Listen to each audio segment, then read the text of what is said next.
বাংলাদেশ দলে খেলার অপেক্ষায় থাকা কে এই কিউবা মিছিল। চলুন বিস্তারিত জেনে নেওয়া যাক পুরো ভিডিওতে। দেশের ফুটবলের নতুন একটা অধ্যায়ের শুরুটা যেন হামজা চৌধুরীর হাত ধরে। কেবল সে জনপ্রিয়তা বেড়েছে তাই নয়, ঝিমিয়ে পড়া দেশের ফুটবল যেন আবার জেগে উঠেছে। সামাজিক যোগাযোগ মাধ্যমের যাবতীয় আলোচনায় একটা বড় অংশ ব্যস্ত ফুটবল কেন্দ্রিক চর্চায়। হামজা চৌধুরী পর লাল সবুজের জার্সি গায়ে চাপানোর অপেক্ষায় আরো বেশ কিছু নাম।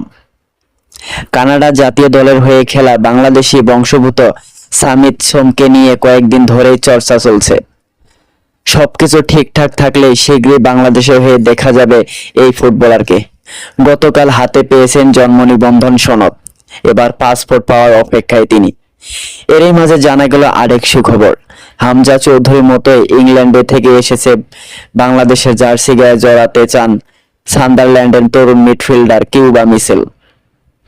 ইংল্যান্ডের অন্যতম শীর্ষ পর্যায়ের ক্লাব সান্ডারল্যান্ডের অনূর্ধ্ব-21 দলে খেলা কিউবা মিচেল।